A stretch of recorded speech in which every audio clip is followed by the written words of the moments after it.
Hoş geldiniz değerli konuklar, değerli konuşmacılar, and herzliches Willkommen allen unseren Teilnehmern. And as we were speaking in English, very warm welcome to all our speakers. Thank you for being with us, and for all listeners on the other side. We have a very interesting afternoon, I think, today with our webinar with recent developments in the Turkish automotive market. Before I start, just some technical aspects. We will be recording this webinar, and you will receive the link very soon afterwards, so you can watch the whole webinar again if you have missed something. The same goes with our presentations. All the presentations will be sent to you afterwards, so you don't have to take notes. You can really concentrate on our wonderful speakers. Questions. From the first moment on, you can put your questions in the question box, and we will do our question and answer session at the end, so it's easier. We can put everything together. Please use this possibility, put your questions. We will try to answer them all here live. If not, you will receive an answer afterwards per email, so no question will get lost. If we have time, we will also allow live questions. If you raise your hands at the end, we will also try if that works well here. It depends on our timing. Having said that, I would like to introduce myself. My name is Georg Karabacik. I'm the Austrian Trade Commissioner here in Istanbul, and we're here to help Austrian and Turkish companies to do business with each other. And today it's the automotive sector. The heading says I will talk about the economic situation. Well, I think that would be a whole webinar in itself.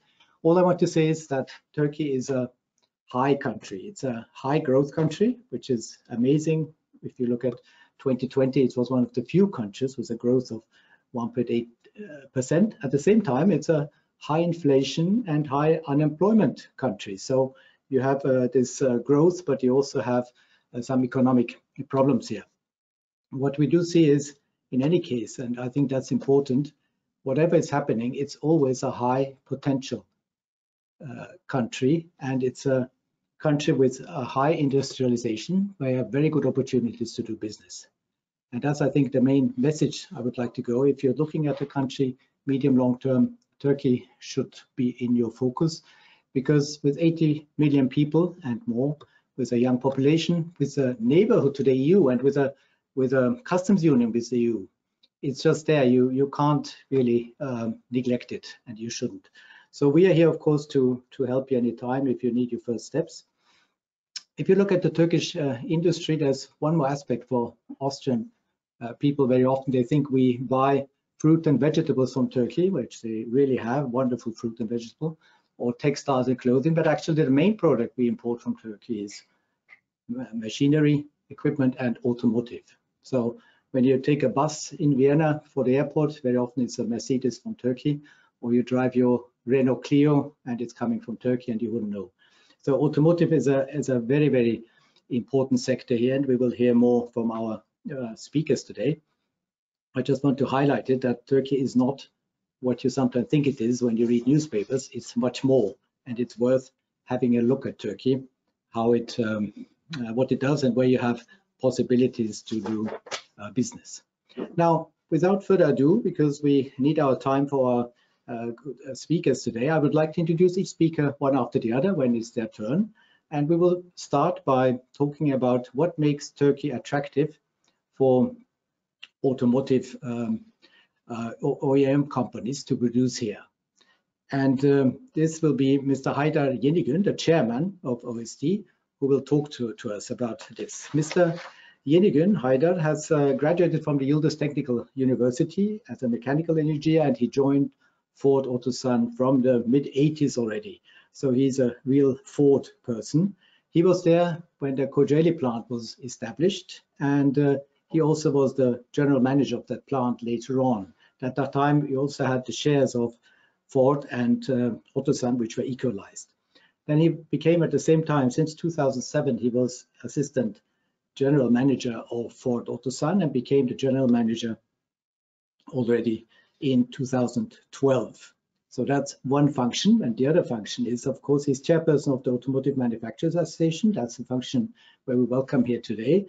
But he's also in the Kocaeli Chamber of Industry, he's in the Employers Association of Metal and Industries Board, and he's the vice chairperson of the Turkish American Business Council. And more important also for us in Austria, you have already met him perhaps in the European Automobile Manufacturers Association as in the board of directors. So many functions, and I'm very happy, Haydar, that you had time to join us today. The floor is yours. We're looking forward to what you have to tell us. Thank you. I was saying thank you very much for the warm welcome and the great introduction. It just reminded me how many responsibilities I have had. But you know, auto industry is such an important industry that, you know, we're trying to reach every single point, because and I personally believe, and as the chairperson of AuSED, the Automotive Manufacturers Association, we all believe that auto industry is we call it the main locomotive industry, because it pulls everything front as we move forward. So let me start with the introducing who we are, first of all. So we are actually all together with 14 companies located in Turkey, and the majority of them, they're all world-known big companies, like giants like Fiat, Renault, Hyundai, as examples. And there are also some Turkish local brands like Otokar, Temsa, and they're all great companies, and also taking Turkey as move forward. And an organization established in 1974, so this is quite a long time that we've been trying to improve the Turkey in the global industry, especially in terms of automotive. As the intro was very excellent, so we are also having good ties with the international organizations. OICA is our, we are the active member, and of course ASEA is, especially in the recent times, in line with the Green Deal. This is also an important partner for us. When we look at the auto industry, just to give you a glimpse about what is in the market and what is in the industry, it's quite a big number, that 2 million capacity in Turkey that we are quite proud of. But I also have to say that this has been quite a long time, 2 million. So in the coming years, knowing many countries' production increase plans, so this is going to be somewhere about 2.2 million capacity in the coming years. And as of 2020, last year, 1.3 million production and almost 1 million of export. So this industry is mostly working for the export, which is 15% of the total Turkish export. And I recall that in the past years, we were about 18-19% of total export.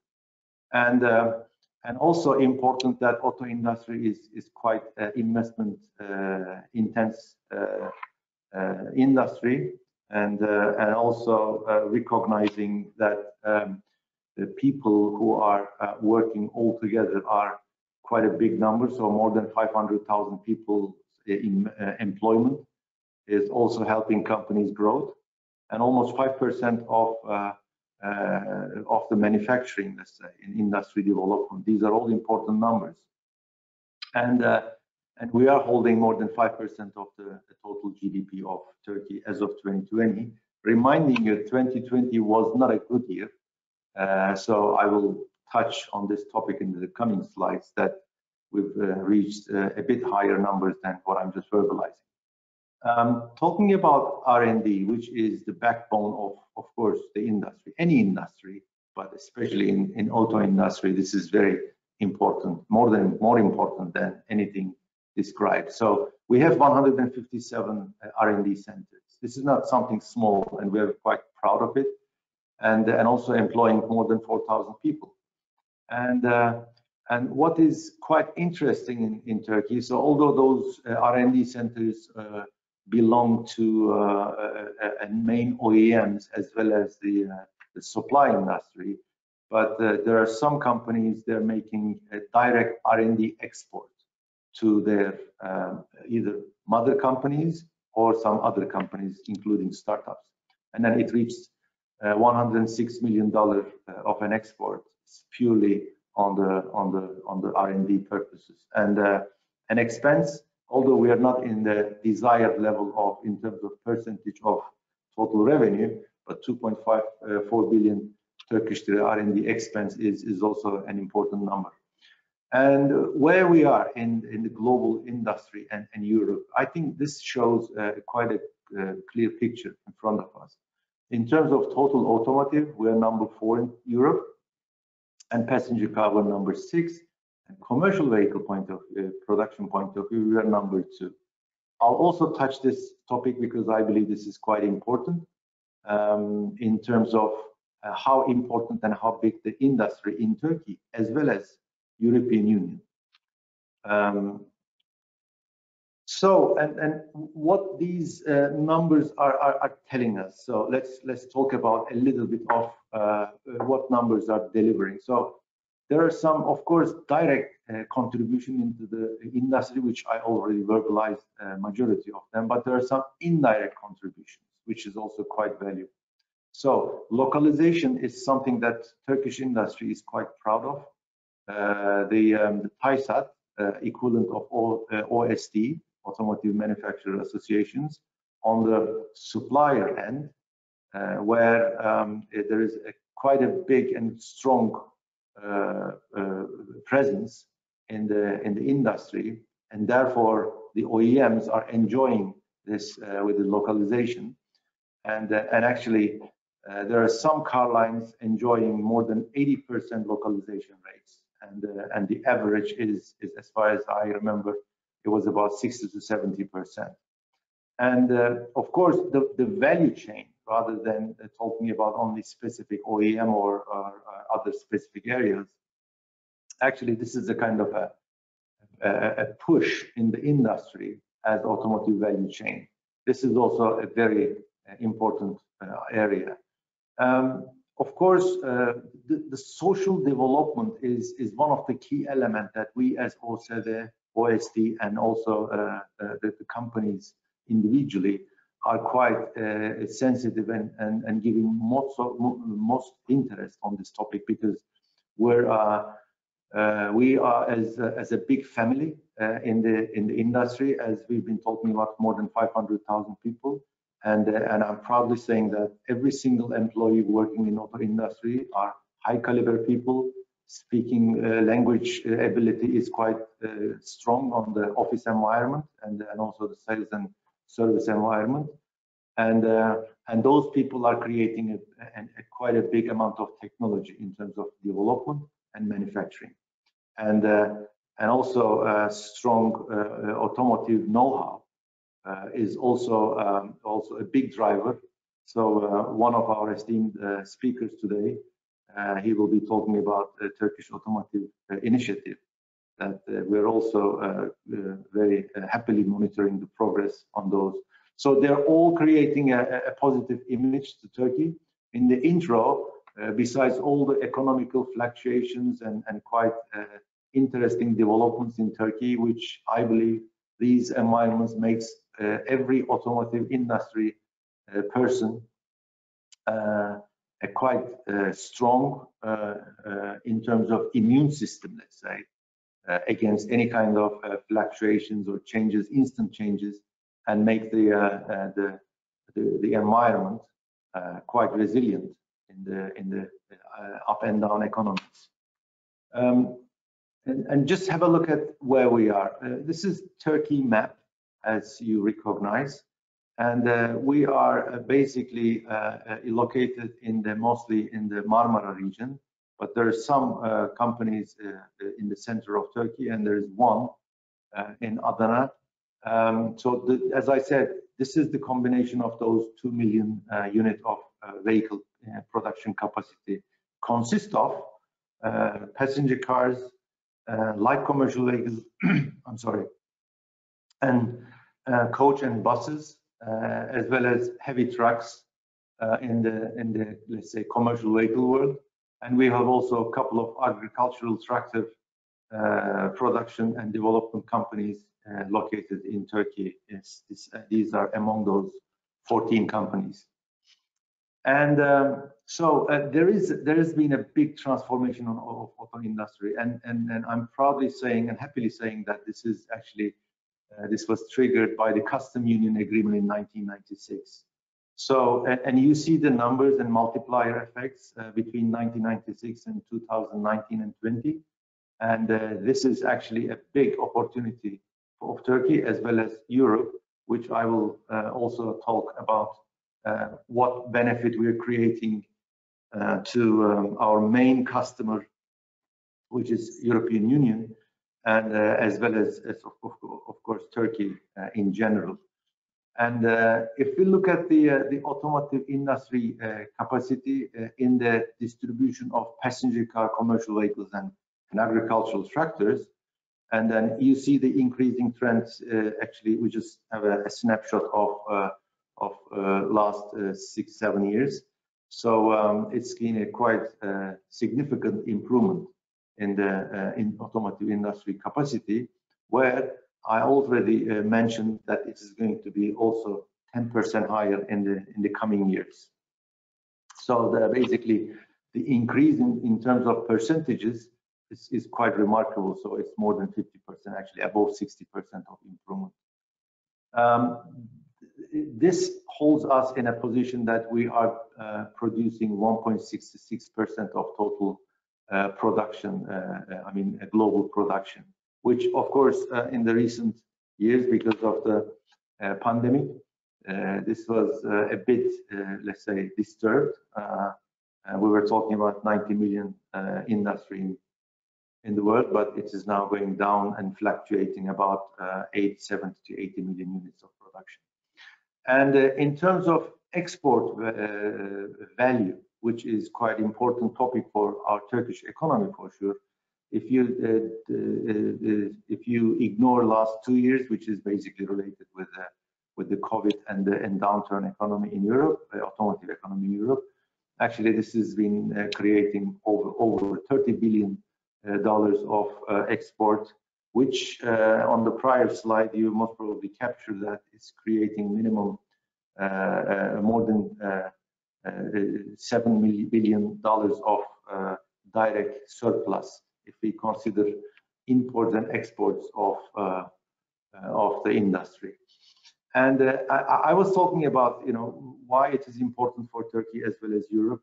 Actually, this is one of the examples that proves what we do. Basically, Turkey is #1 exporter, or let's say, if we're talking about Europe, importer, import country for the European Union in terms of passenger cars.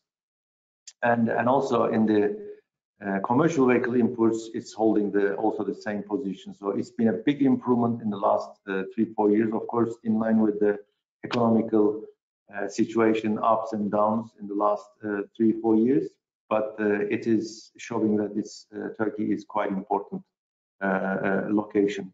So in terms of local market evolution, if you look at the right bottom corner of the chart, you see Turkey is quite low number, holding a quite low number in terms of per 1,000 people passenger car ownership, which means there is a big, long way to go. And this is what industry people are trying to, let's say, unleash the potential of the industry.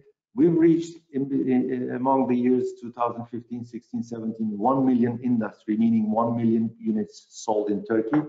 And then, of course, right after that, because of the Turkish local economic crisis and also the pandemic situation, we've been fluctuating, but its aim is to reach and keep at least minimum 1 million industry, and also improve this up to 1.5 and also 2 million in the coming years.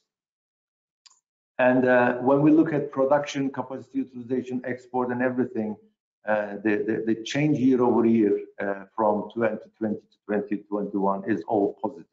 Of course, this is also related with the pandemic. Last year we were hit, but it's been typically in the improving trend. What's going to happen in the coming years? Of course, many people wonder that. As I spoke about, 10% increase on the capacity is going to be also kind of 25% increase by the end of 2030. And of course, we are aiming to create 20% of total export value. And also electrification is quite a big fashion in the recent years. and so therefore we assume that 30% of market share of EVs will be the reality. Of course, this is a bit lower than Europe in general, but this is because in line with the dynamics of Turkey for sure. So when I'm coming to the end, and if I may create a kind of a picture in your minds, that is strategically it is the right location. Turkey is the right location because we are, our borders are attached to European Union borders in terms of logistics and everything. We are very good located, and of course in terms of let's say easiness of the business, that because of the European Union customs union agreement, this is a big opportunity for both ends. And of course, they're very strong, as I said earlier, in terms of vehicle parts related supply. And incentives are always very positive trend that, every company, members of OSD, that they're investing and they actually are enjoying the return of the investment in the end. And as I said just now, Turkey local domestic industry is now showing a big opportunity. Don't forget 153 per thousand, and incomparable with the even Eastern European countries. And very finally, and I would like to talk about our people, human capital. So and skilled and competitive labor force on both shop floor level and the office level, and we've been enjoying the passionate people, and we call it sparking eye people that are trying to create more value and as much as they can. And this is what the companies and the government and the Turkish economy have been enjoying it.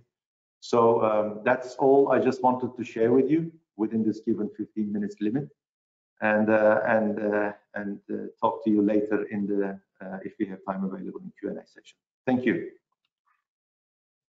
Thank you so much, Haydar. I think this gave a very impressive insight into the automotive sector, which is really not many people know, but it's the backbone of the Turkish industry. Next speaker will be TOGG, as it is called, TOGG. Or also Austrians have a connection to this kind of project because this is the Turkish automobile, the Turkish national automobile. And those who are a little bit older will remember that under the leadership of Kreisky in the 70s, Austria was thinking of having its own national car because we don't have one at the moment. And in the end, it never happened. Austria became very strong in manufacturing parts for other cars. So if you buy a German car, many parts will come from Austria, but we also manufacture full cars, which we also see in the statistics, and not many people will know that, for example, if you buy a Mercedes G in Turkey, and lots of them are on the roads, they will be coming from Austria, from Graz, or even many BMW 5 series come from Austria. So they are actually, of course, German cars, but Austrian cars also. But we never managed to have a national car, and this is what we will hear now. And I'm very happy, and I want to thank Mr. Özgür Özel from TOGG that he has joined us. Özgür Özel has 24 years of international experience in many fields.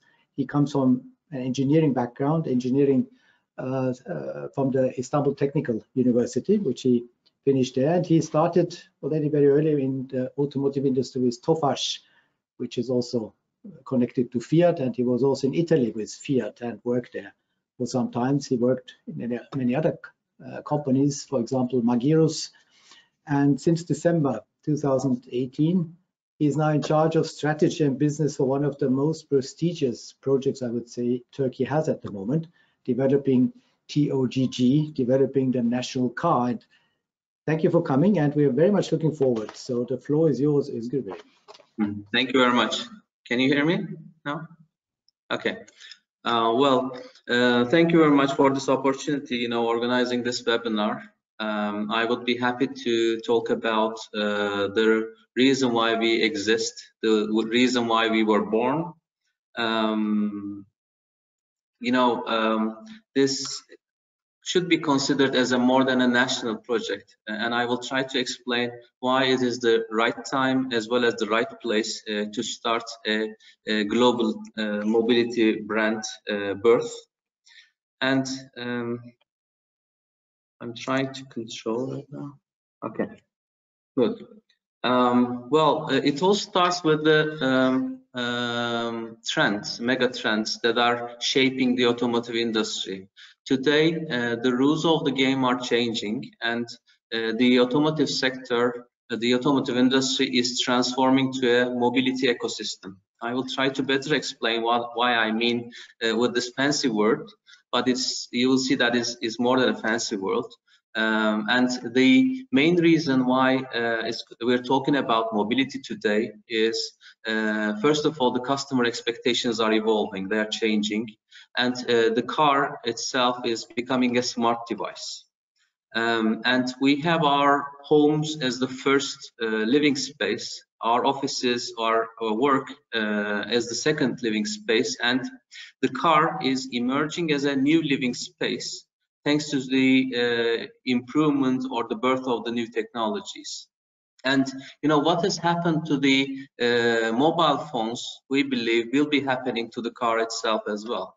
You know, in the years 2000s, we had our mobile phones, and with the change of the interfaces, with the inclusion of new chips, the hardware, and this coupled with new kind of software, with a new ecosystem was born, you know, together with the applications and, you know, the ones that are touching to our lives. And everything is getting smart today.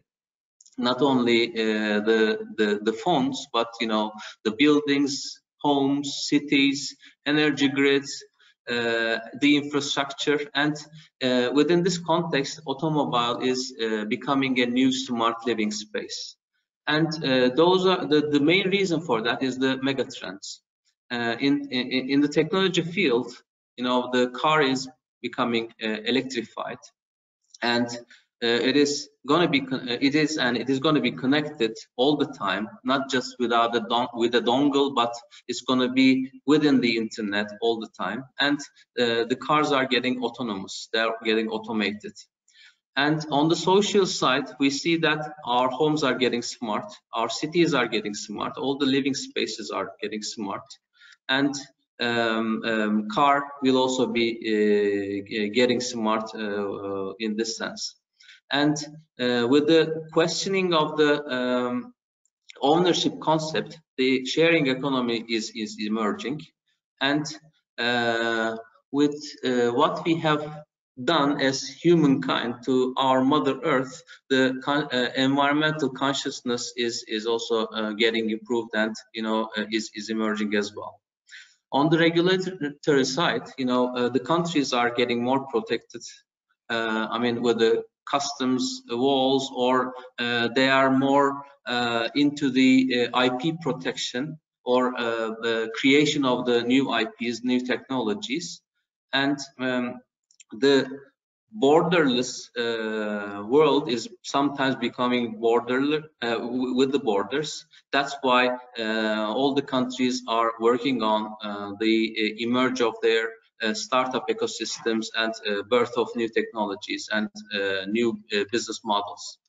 And also countries are putting more and more emission standards and acting or should be acting towards the protection of the environment. And within this change process, the digitalization is one of the key factors within this IoT world. And this change is for sure has a and will have a deep impact on the economic dynamics. We believe that the traditional profit pools in the automotive will be somehow stable, but the growth will come from the new profit pools.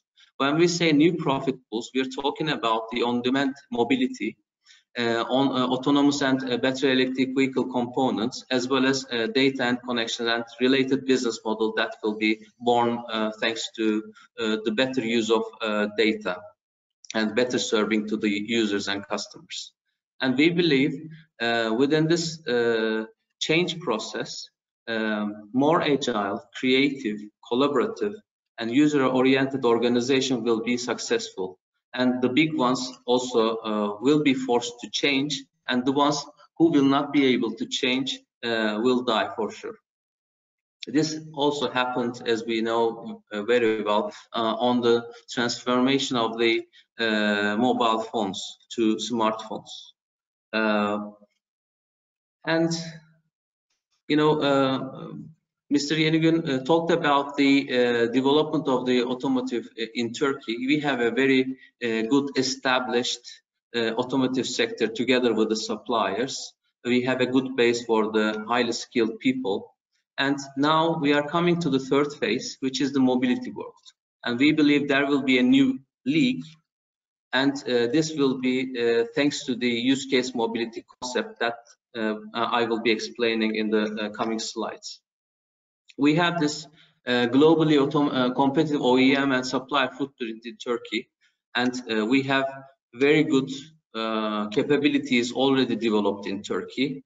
And thanks to that, we are able to make a massive contribution to GDP as well as to the exports. But we have also a way to go on the new technologies like the HV batteries, high voltage systems, low voltage systems, ADAS, active safety components, infotainment. So all these transformation sides, I mean the interfaces, the technology under the hood, we believe new suppliers will emerge, or the ones that are already existing will also transform themselves to welcome these new technologies. And we want to be one of the key triggers in this transformation. Looking at all these trends, 5 leading Turkish corporations came together and established TOGG in 2018. Within the shareholding structure, we have Anadolu Grubu, which is the largest consumer retailer in Turkey. We have BMC, which is one of the largest manufacturer of commercial and defense industry vehicles, as well as the new shareholder of BMC is one of the largest steel industry players in Turkey. We have Turkcell, which is the largest telecom and digital operator in Turkey. And we have Zorlu Holding, which is a leading conglomerate in electronics, consumer electronics, as well as energy. And we have the glue that is putting all these forces together, all these competencies, experiences together, which is the TOBB, who is the largest NGO in Turkey. So we have several different capabilities, experiences coming together, which is also the key in establishing an ecosystem in terms of mobility. And we have defined 2 main goals when we worked a lot on our strategy and future outlook. The first one is to establish an independent global mobility brand. Thanks to the use of state-of-the-art technologies. And we were born electric. So we are not transforming any platform based on internal combustion engine, but from the scratch, we are working on electric vehicles, a range of electric vehicles. And from scratch, we are creating a smart device, thanks to the new interfaces, as well as microprocessors that are going to be in the vehicle. And we want to create a globally competitive brand / company who will become Europe's first non-traditional native battery electric producer, and the first vehicle will be an SUV. And we would like to form and develop the core of our mobility ecosystem in Turkey. And we believe that the traditional value chain in automotive is rather a linear one. So you come up with a product concept, you develop the product, you produce it, and then you enrich it with the sales and after sales services. But in today's new league, there is a different level of collaboration, cooperation, and it's not going to be a value chain anymore, but it's going to be a rather value network in this new collaboration environment. And in the trends we have seen that connectivity, autonomous vehicles, being shared, or the shared economy, and electrification has a massive impact on this transformation. But we believe this is not going to be enough, and this was defined as the case by many consultancy companies, as the trigger of the transformation. We believe this is not going to be enough, and user centricity, being smart, in terms of the device, as well as being empathic, again, in terms of the device. So a device that would understand the users and evolve itself accordingly would be the key factors in the transformation. And this is what we call the use case mobility. And we came up with this concept, and we would like to be a global use case mobility provider. So we have defined what kind of mobility we would like to be going towards. And in this use case mobility concept, in this value network, there is smart grid and charging, there is smart living solutions in smart cities, the emerge of the new mobility services, as well as data-based business models.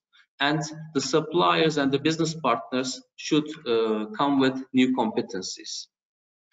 And it's not going to be linear anymore, and every part of the network will be interacting with each other. And the user centricity is one of the key differentiating factors, we believe, in the new competition environment, and that's why we came up with more than 350 use case scenarios. Looking at the digitalization and looking at the capabilities that we can invest on in terms of the base of the technology of the car. And then we focused on 40 innovative concepts, and we made several researches to better focus on to develop them. And after a certain prioritization, we defined our user journey map to first differentiate ourselves to better serve our users. And we believe the concept of the customers will be evolving to users. So it's not going to be just the people who are paying for the bill, but all the people that are using the device would be important. So it's not just the driver that is paying for the bill, but also the child that is in the rear seat that is using all the digital features of the car is important, and an experience dedicated to this kit should be developed accordingly. And this can also only be achieved with the disruptive technologies. So before we were not talking about the cyber security or cloud computing in a car, but now, because the car will be connected, we should be taking care of all these elements, and we should develop these disruptive technologies accordingly. And also with the automation, the monitoring systems in terms of safety, security, and comfort are very important, as well as the car itself should be updated, and the software should be updated all the time. And because we are talking about now electrified vehicles, the energy management system network should be optimized. That's why there's a bigger picture over there. And that's why while we were starting, from day one, we wanted to create a competent and devoted team. We have now almost 500 people, and most of them are engineers. And we have also 250 engineers working abroad on behalf of our company. And we have an experienced team. And by the end of the year, we are aiming at enlarging our team to more than 800 people. And we value in the diversity, and the ratio of female employees is more than 24% right now. And we have a 15-year business plan, which we defined in the very beginning, and all the we are now trying to put the pieces of the puzzle one by one. And battery production was also one of the key elements in an electric e-mobility provider. And that's why we chose Farasis, one of the best and largest pouch battery producer as our business partner. And we will be producing the battery module and pack in the first phase in Turkey. Then also we will be working on the cell chemistry and also the production. We aim at not making car batteries, but rather we enlarge our vision to energy storage solutions, and not only for Turkey, but also the surrounding countries. And this global vision cannot be just having handled by having an operation in Turkey, and we need to better understand the users in the biggest market that we will be having, which is Europe. That's why we established our European operation in Stuttgart. And as you all know, Stuttgart is the heart of Germany's automotive. And within Stuttgart, because we want to be a part of the ecosystem, and we believe that new collaboration can only be achieved in an ecosystem. That's why we want to become of D-Hub, which is one of the 12 innovation centers in Germany. And in our office here, where actually I'm making my presentation from, because there was the IAA mobility exhibition in Munich, and that's why I'm in Germany right now. Thanks to that also I came to our office. In our office, we have also a world-renowned auto designer, which had an extensive experience in very famous OEMs in the world. Murat Günak also joined our team as of April the 1st. And with the base that we have in Turkey, with all the established capabilities in Turkey, we had the chance to carry the flag. We will be having the chance to carry the flag further, and we would like to become one of the global mobility providers, use case mobility providers in the world. And we believe Turkey is the right place to do so, with all these capabilities, as well as today the change process, because we are in the beginning of this change process, is the right time to start this initiatives. And we are working hard on bringing it to reality with days and night. Thank you very much. So thank you so much for this very impressive insight, and we're very much looking forward to driving a TOGG very soon, I hope. But I'm sure some questions will come there, which is very nice to see what is happening in the automotive sector. But now the question is for our Austrian listeners, of course, what about an Austrian company? Can they be successful in Turkey? And I think we have a very, very nice example here with AVL, which everybody knows, of course, in Austria, but they don't know that they've also been very successful in Turkey. So I welcome Dr. Serkan İmpram, who is graduated from Boğaziçi Electrical and Electronics Engineering Department, and he went on for a PhD in UK, in University of Manchester. Then he worked in Portugal and Italy, so a real European, I can say. And he started his professional career at Magnetec, which is Power One in Italy, and then he went over to product development manager at Takusan, which is an automotive tier 1 company also. In 2009, he joined AVL at last and became the head of software and electronics there. And since 2015, he was director engineering and became managing director in April 2018. So he's very strong in hybrid electric vehicles, embedded software development, and he has many publications in international conferences and journals, and many citations, over 100. So, Serkan, we're looking forward. How did you do it in Turkey? Thank you very much for this introduction, Mr. Karabacek. A very big welcome to all the participants to this session. You know, you've put it as a success story, so I will try to run you through some details of this success story in Turkey that was created by AVL.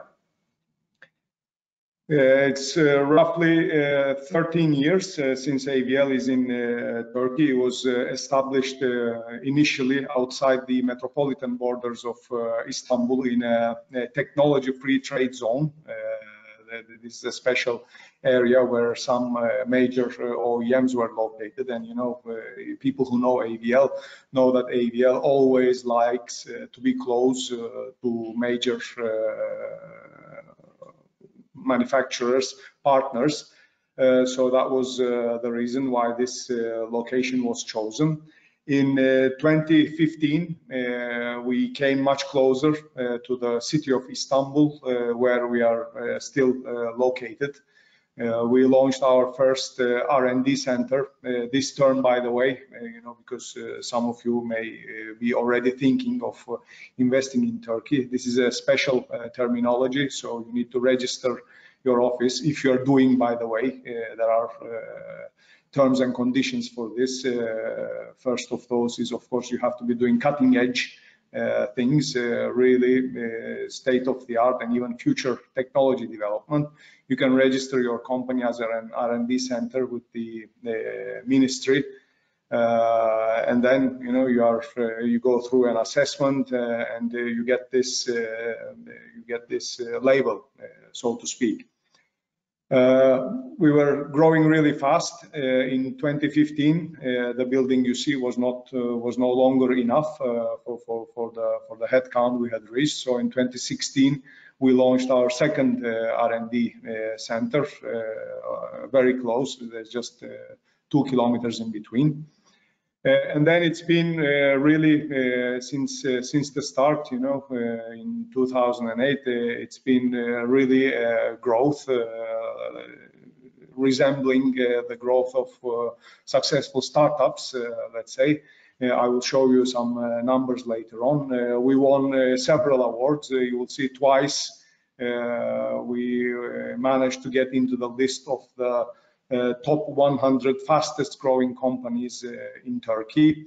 Once we were third in automotive engineering services export, and you know, several other awards in the last 10 plus years. Currently, our total population in the company is around 230, and more than 200 of that is engineers, and most of them have master's and PhD degrees. The key figures, I mean, the AVL in Turkey was established with a 5-6 people core team in 2008, and currently it is more than 220 people. The growth that we have achieved in the last 13 years is 40-fold in headcount and 170-fold in terms of revenues. What is even more interesting, and of course I think good, because it was mentioned also by Mr. Yenigun, the exports of Turkey.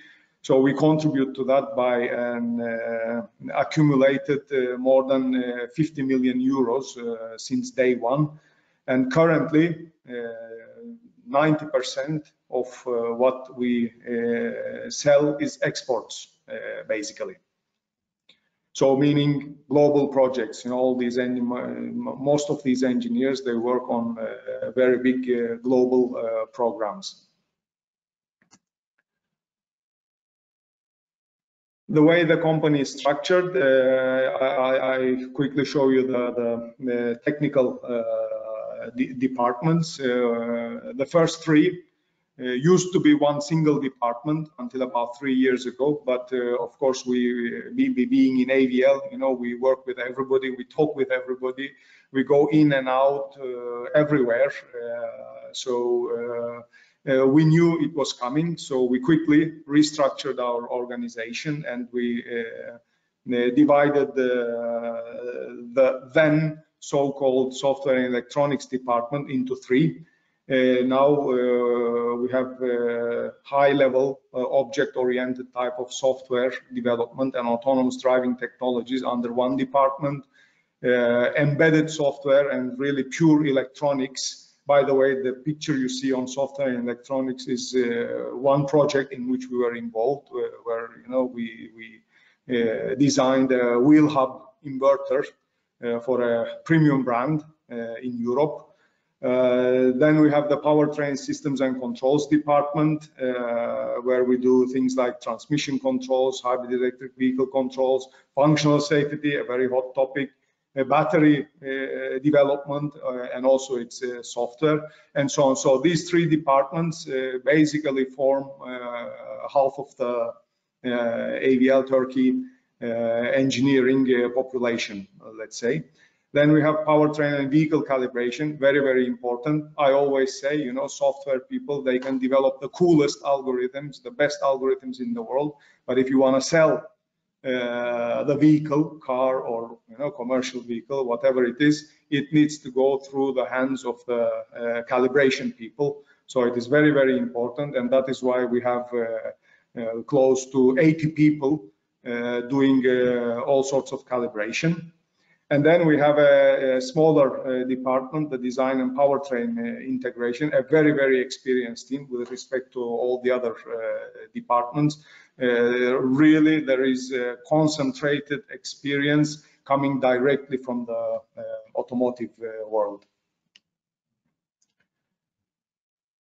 I will not go too much into details, but under you know, the first 3 departments, as I showed in my previous slide, we do all sorts of development, electronics to embedded software to high-level software. If you come to us and say we need an engine control unit, a transmission control unit, or a battery management system, you know, this is all possible thanks to the fact that for more than 10 years now, we have been involved in many global programs, of course, so we know where things are going, what needs to be thought of before you start developing and during development of something, so we can foresee what is expecting you when you want to go into series production, for example. And this is a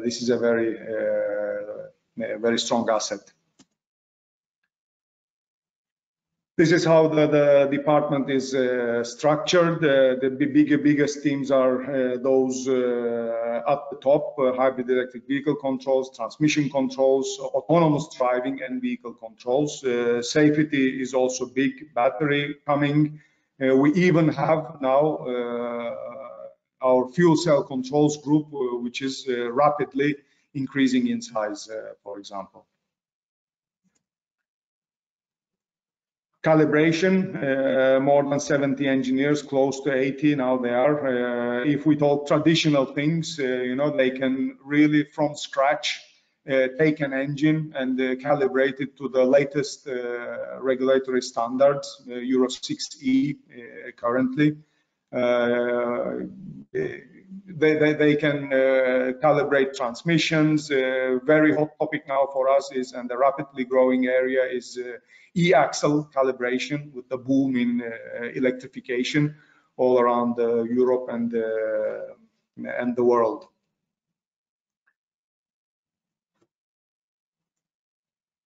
The way we have structured here the department again is you have 2 sides. On the left hand side we have the more traditional things, you know, engines, after treatment systems. They will not disappear as quickly as many people think they will. At least in certain markets, for sure, they will remain to be very popular. On the right hand side we have more vehicle level calibration activities. And we have installed, of course, technical leaders, very strong people that continuously act as a bridge, know-how and experience bridge between the two sides. This is the smallest department of all, but it's a very experienced department. The average experience age, I think, is more than 10 in this department, 10 years. So they do transmission design for heavy-duty vehicles as well as tractors, because agricultural machinery is big in Turkey. It's one of the biggest markets in the world. Battery design, of course, this is again growing. And then you have a lot of powertrain related activities. We call them powertrain integration. When we say this, we mean everything but the engine and the transmission, so all the auxiliary systems around those. And as I said, we have many people here with direct automotive experience, multi-year experience. So this team knows very well how to handle, for instance, suppliers, and how to make them develop a component that will end up in a car going into series production. And this is always, I'm still amazed, so many years in the industry, I'm still amazed. This is a really valuable asset to have. We don't have big facilities because we are more, software controls, calibration, more model-based, a company that is doing model-based development. This is the trend in the automotive industry. So we have our full-size hill simulator, which we use for software and controls development, for prototype level, as well as projects that will end up in series production vehicles, and also calibration development. This is a big advantage. Really, it saves a lot of time and money, of course. We can achieve a big degree of maturity in many projects just in the lab at our hill simulator before even going to the hardware itself, which could be a component of the complete powertrain, or it could be the vehicle itself. And in Mr. Yenigün's presentation, it was mentioned that there is a strong incentive possibilities in Turkey. This was, this lab was financed through those many years ago. We also have in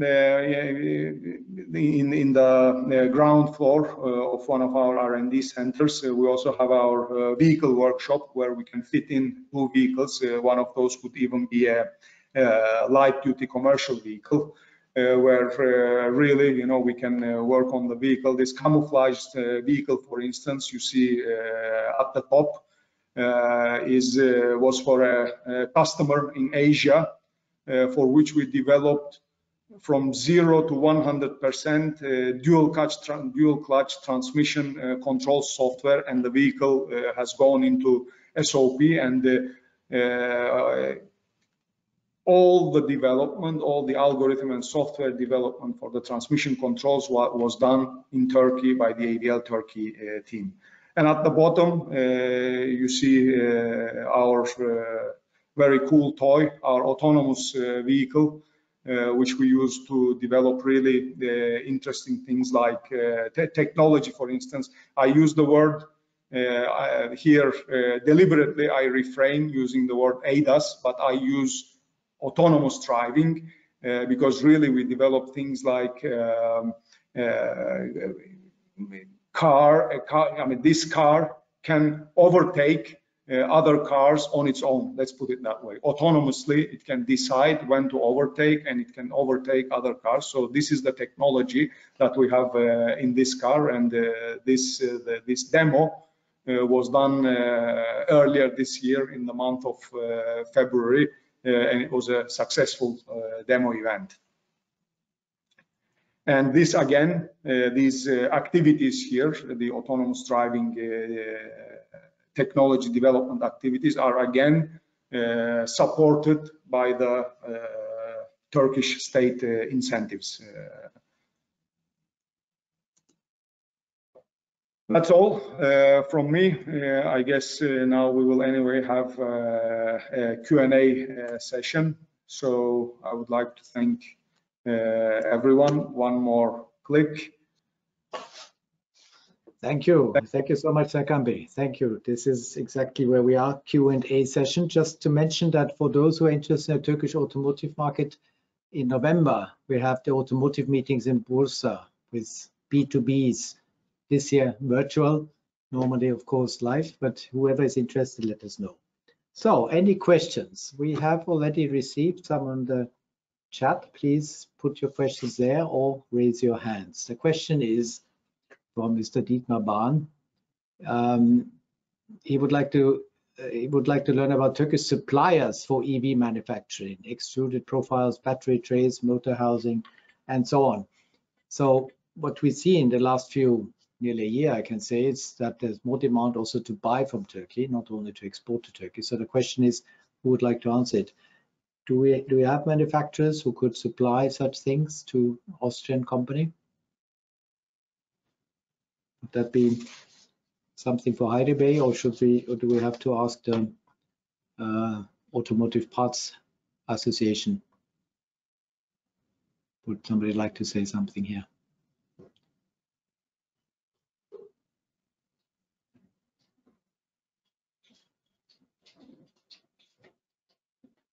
Heide Bey, is that something one of your members could supply, or?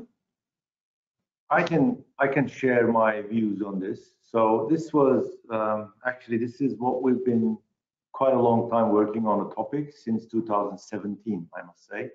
We as OST had a good relationship with TAYSAT, the Turkish Suppliers Association, Automotive Supplier Association.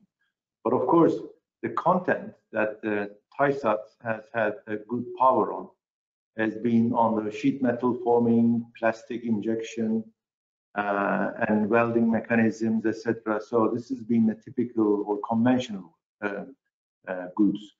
So when we started foreseeing that the electrification is coming, so we sat together and then agree on the TAYSAT that without supplier power, OEMs cannot survive, because buying everything from outside of the country is not sustainable business. So as far as I know, TAYSAT has already kicked off a big study with, let's say, as you know, they have a new president, Albert Saydam. As far as I know, they took the flag from Alper Kanja, and then we've been pushing the topic. I can't say that we've had a granular data available for now, but I see a big motivation and enthusiasm from suppliers to put their feet on this electrification content.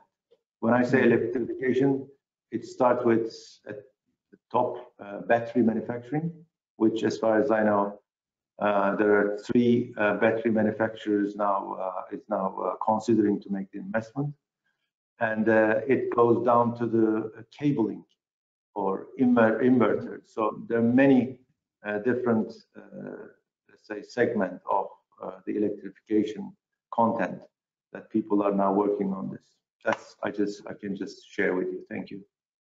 Okay, thank you, Heide Bey. So we will to check with TAYSAT also if one of their members could manufacture this. Yeah. Okay, another question. Is there a strong demand for safety and security checks in Turkey? We see the demand based on the recently announced regulations that type approval. Authorities will ask for testing. Perhaps Serkan Bey, can you say something to this? Mr. Christian Rötzner is here. Is it clear, the question for you? Or is it very Heide Bey? And I think the question goes more into the direction of regulation, so it's a bit outside the scope of ADL. That's what I can say. I can share my views on this. So this has also been a quite kind of typical topic that the OSD and also relevant government offices, they've been working on this. So there are two parts of this. One is parts safety related tests and regulatory checks, which some are being done by the universities, and also there is an organization called OTAM, now belongs to TISAT, and they're also making certain checks and in terms of regulations. And the second leg of this topic is the overall vehicle tests, which is also required during the development. So that piece was under responsibility of Industry Ministry of Turkey. It's been quite a deep study done by the bureaucrats of the ministries. OSD has been helping to give some feedback, technical feedback and guidance from automotive industry.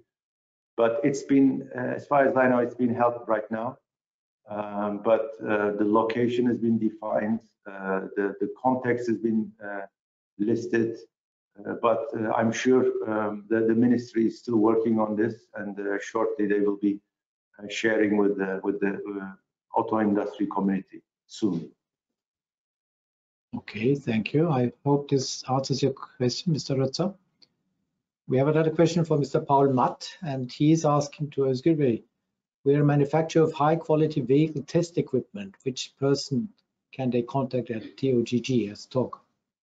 So that's, I think, a question we receive very often from Austrian companies, of course, when they want to get in touch with TOGG for selling something or for offering something.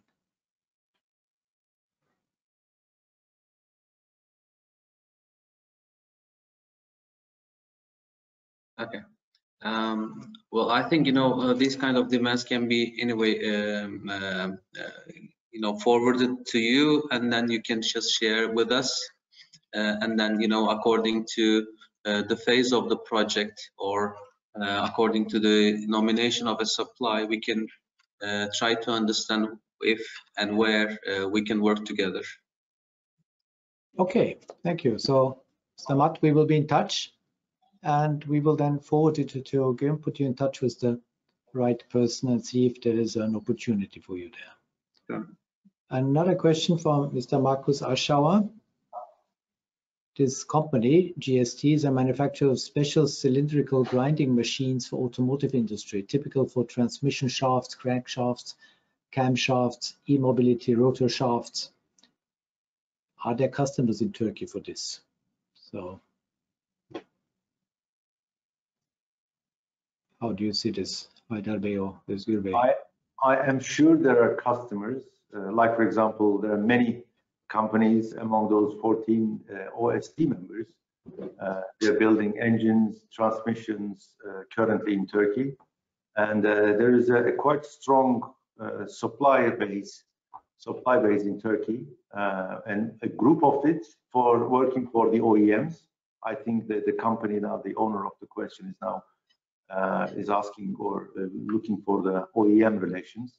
And there is also another group of suppliers, mostly located in central Turkey, around Konya area, and they are working for the same content. They're working for the aftermarket business, and mostly they're exporting their goods. So we've been trying to merge them together, but they've been quite happy about being separated. So the answer of the question is basically, yes, there are quite strong supply base in Turkey, but there are always customers for the newcomers. So, Ms. Aschau, let us also be in touch. We will try to help you and put you in touch with the right companies and to see if they need your equipment. I hope you still have time. We're a little bit over the time. If you have 5 more minutes. One question was also from Eva Maria Weithaler. Are you already in touch with Austrian companies at TOGG? And do you have, for example, I saw your map with Germany, but are you also planning to open offices in Austria, which is also a strong automotive country? And are you, as I said, already in touch with Austrian companies? For the time being, I mean, the office in Germany is not just for the sake of opening an office in Germany, but it's rather a kind of a European hub for us, or the first, let's say, office to start understanding better the European users. Yeah, we would like to use that opportunity as a user lab, and it's not going to be just serving to German customers or just understanding German customers, but rather because it's in the heart of automotive, we wanted to base the first step here in Stuttgart. Depending on the requirements and the evolution of the project, for sure, there may be some other opportunities, but anyway, Europe is big and small, and I think we can serve and the needs currently from here, but it depends on the evolution. But if I may ask a question which intrigues me personally also, because I'm sure TOGG will be an excellent vehicle, and technically I don't think there's any problem for you to manufacture it, but don't you see big challenges in marketing it abroad? Now, there's a Turkish market, obviously, but if you really want big numbers, you have to sell it in Europe and perhaps in China and Russia and all the other countries. And there are already big companies there like Volkswagen or Ford, or I don't know which ones, you know it better. So do you see this as a challenge to enter as a newcomer into this, to get the big numbers into all these foreign markets? Of course, it's a great challenge because there are many established brands, and the relation between a car and the user is very much dependent on the confidence and let's say sometimes tradition, and thanks to the new, let's say, smart device that we would like to create, we believe this process could be shortened because there will be a new level of interaction with the human versus the device. But anyway, the establishment of a brand in a very established sector is always a challenge. First of all, we would like to do our best and win the hearts of our users in Turkey in the short term, and then so that we have all the elements to go towards then Europe to also win the hearts of the European customers. Very good, very good. When is the first car going to be on the roast? I can't remember. You had a plan. By the end of 2022, the last quarter, we will be starting the production. This is what we call the mass production ramp up, and by the beginning of 2023, you will see our car on the roads. Great, very good. So one last question is to Serkan Impram. What was your biggest challenge in doing this business here in Turkey? I know you are growing, it's all fantastic, but when you tell an Austrian company, what's the biggest challenge for you?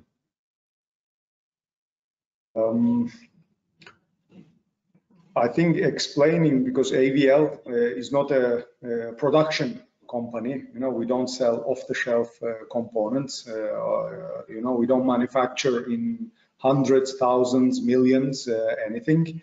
And AVL Research and Engineering Turkey, that I am representing, is on the engineering side of things. So perhaps the most difficult thing in the beginning was to create awareness that knowledge has a lot of value. It has a certain value, and that value is a high value, because it is always difficult to sell something which people perhaps most of the time cannot touch in the beginning. I don't have anything that I can put on the table right now to show you. See, this is my product, and this is what you will be getting when you open up the box, and so on. So perhaps I think this was the biggest challenge in the local market, to try to create this awareness.